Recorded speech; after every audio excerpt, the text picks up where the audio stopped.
Hello everybody, Magic Lover recording a little commander, and I have started playing with a new commander. I know all of you know that I do love my Gave deck, but there is a new commander I am playing with because it does satisfy my unnatural love for things that mention counters and tokens, and I am talking about Marath, Will of the Wild, one of the new 2013 commanders. Just a real interesting Naya colors, which I love. I am not a blue-black control player at heart, so I do like Naya colors and just a lot of utility. Marath comes in, gets counters, and can do lots of things from pinging to pumping to making tokens. So my kind of deck. So I got the commander and built some cards around it. Made some general upgrades, listened to some of the suggestions you guys have made based on my Gave deck, and I'll just do a quick deck tech of how I'm running it. So, lands, as you'd expect, lots of, Naya-colored stuff. What's interesting here, Sunhome's pretty handy. Giving something double strike and really, push those last few points or make blocking a pain. That's a fun one. Tower is still great for anti-Voltron kind of stuff. And Kessig Wolfrun has proved very handy a couple times. I've even done it for 0. Just green-red, give it trample, and let something really big, run through. Gavany, always, awesome. Homeward Path, really great against the bribery decks. And Gaze Cradle, one of my all-stars, love it. Orion Reef, very handy as always, and Opal Palace has made its way in as well. Great for this, since it can use +1/+1 counters, so, it's pretty handy. Jungle Shrine, you get to use one of the triples, and Contested Cliffs, because Marath is a beast, and usually a pretty big one. This deck, or this card, this land comes in pretty handy, just for being able to do some critter control. So, some basics, some other stuff, and that's about it. On to the creatures. Moving from small to big, I got, Riss, anything that's quick, cheap, easy, and can build its own army, I like. Scavenging Ooze, just so great utility against the graveyards. Eternal Witness, Ultra Green. Kitchen Finks, I am playing one. I'd never go infinite with it. You really can't just go infinite on Moto anyway. Just say, repeat it and give myself a billion life. But, Kitchen Finks, along with Archangel and any sack outlet, most specifically like a spawning pit, I can just create infinite critters, infinite life, whatever. But, just more for general utility, great card. I can put a counter on it and really keep it alive. Academy Rector, solid. The deck, has so many awesome enchantments that Academy Rector is great. Heliod, another dude that can, make an army by himself, but is pretty cool, and I've been able to fetch him with Enlightened Tutor. Oracle wins games on its own. Archangel can do awesome things in the air. Duplicate, surprised I hadn't played with him before, but, solid EDH card, colorless removal. Horniqueen, one of my big, in the air token generators. Haz is on. This is fun. I'm playing enough for removal that I do like to cast him and then kill him before the tokens come into play, so that, it's not Swords to Plowshares equals Sweeper. But since those tokens are green, they do have nice interaction with Orion Reef and everything else that creates tokens and blah blah blah. So he's actually cast him a few times. Elishnorn, great. Just can he's really in there, or she or it, for the Krenko decks. I get beat by them a fair amount. They're so fast. And Avenger, just the beat stick, the walking beat stick, just great. On to the removal, Beast Within, a couple enchantment-based removals, because I can tutor 4 enchantments pretty easily with this deck. Aura Shards is phenomenal, so Living Ring, Arrest, Faith's Fetters are great.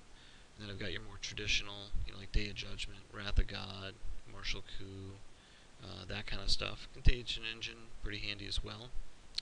The Proliferate, great for my stuff as well. And some targeted stuff between Condemn, Path, and Needle, that kind of thing, Nature's Claim. So that's the removal suite. I'm really not using any direct damage. One, I never really collected it online. In paper, different story, but this is what I got. In terms of the ramp, pretty standard suite. Explosive, Reach, and Cultivate the Reprint. Some enchantment or artifact-based stuff between Relic, Lantern, Soul Ring, Signet. I went through my collection. Turns out I don't actually have the other Signet, so I gotta pick that up. Rampant Growth, Scrying. Sprawl actually is coming pretty handy, and Crop Rotation Map is getting whatever land I need is pretty handy. Tutoring, and just general card draw and utility, so between Pit, Tutor, Zenith, Skull Clamp, Top, obviously Tutor can get dang near anything in the deck from removal to creatures to utility to whatever. The big one for this is Basilisk Collar. Death Touch and Lifelink I found, on Marath, being able to just ping and kill and, gain life is just super awesome. So Basilisk Collar, very often searched for, and like to be seen in my opener. General enchantments, Sterling Grove, great as a tutor and forces people, if they want to get rid of something awesome like Crusade or Season or Wake, they gotta go through this first. Most people don't play enchantment sweepers, that's why I see it. Bane of the Living, one of my personal banes, don't like that card. Library, awesome. Mesa, very good. Marshall's Anthem, really good. Not only just because I play a lot of tokens, so I get the boost, but being able to unearth a few critters as well, because I'm not paying the huge creature count. I do need my beat sticks to go the distance, so getting them back is handy. Asceticism, very handy. Assemble the Legion, I've won games off that. In doubling Season and Crusade, it's pretty ridiculous. My standard 2 favorite enchantments ever. And Mirari's Wake, can't go wrong there. And then here's a new one that I haven't played with, but have started playing with, Death's Presence. Pretty sweet. Obviously, it's not great against the sweepers, but it makes combat a pain, targeted removal a pain. It's great with, Skull Clamp. Just make a bunch of tokens and clamp it, and then it's not just the tokens, it's not like just modular, it's the power, so, so kill something with token, and it was a 2-0, so I get, 2 counters back or something, but, it just, this is a lot of fun. So, I'm having a lot of fun with this deck, and, let's go to some replays. So, here's a game going up against iDub, and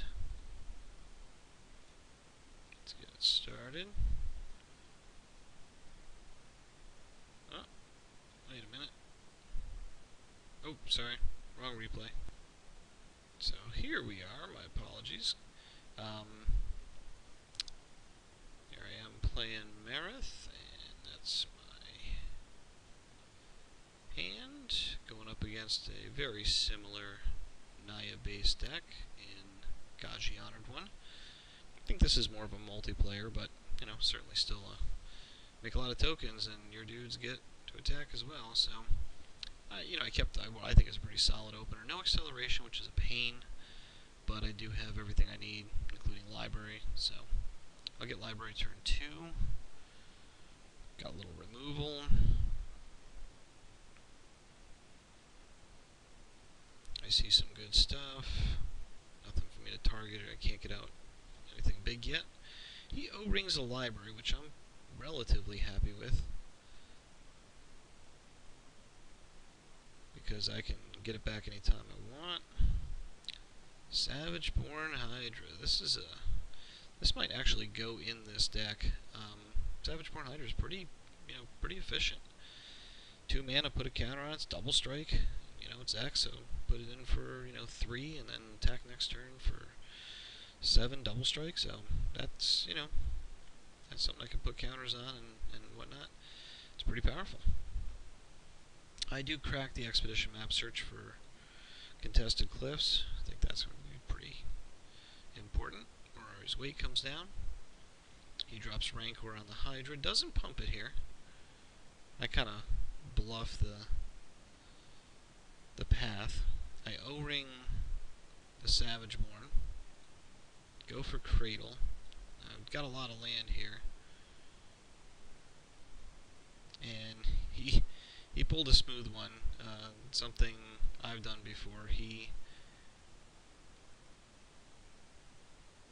O-ringed my O-ring on the Savageborn, and obviously, you know, it comes into play with X counters on it, only X from casting, so I've unfortunately not thought and done that a couple times, and that went straight to his graveyard. Library's doing double work for me. Make that a critter, get the extra count on Cradle, because I want all sorts of stuff. Now, he's got Gaji out, and that thing hits pretty hard, so I'm at 24. I don't want to drop too far. I, figure I can throw this in the way, force him to, have to recast it. He gives it indestructible. I'm still seeing a lot of land. So at this point, I figure I'm just going to go for Hazazon and Assemble and my commander. He unfortunately picks up a Jite, which is a pain. Doesn't have trample though, so I throw my commander in the way. I screw up by not... Oops, sorry. Hold on. I screwed up in combat there. I think I could have played that better, but I do throw Hazazon in the way so that, don't have to worry about the Sand Warrior triggers removing them. And at this point, I think he's in trouble. I've got a lot of resources. I'm going to bring a lot to bear. And I Green Sun here for Wilt Leaf, which is going to do even more pumping. Get Marath out, do a little fight, and bring him down to 23. And I think at this point, he knows that the game is over. So it was a fun one. Good game to Lunchbox 3000. Excuse me. And that was a fun one. So Marath is turning out to be a fun deck to play with. So there you have it. Looking to make some tweaks, but I do like this this build so far. It's proven out pretty well. And anything, suggestions you got for ramping it up a little bit, feel free to let me know in the comments. And as always, thanks for watching.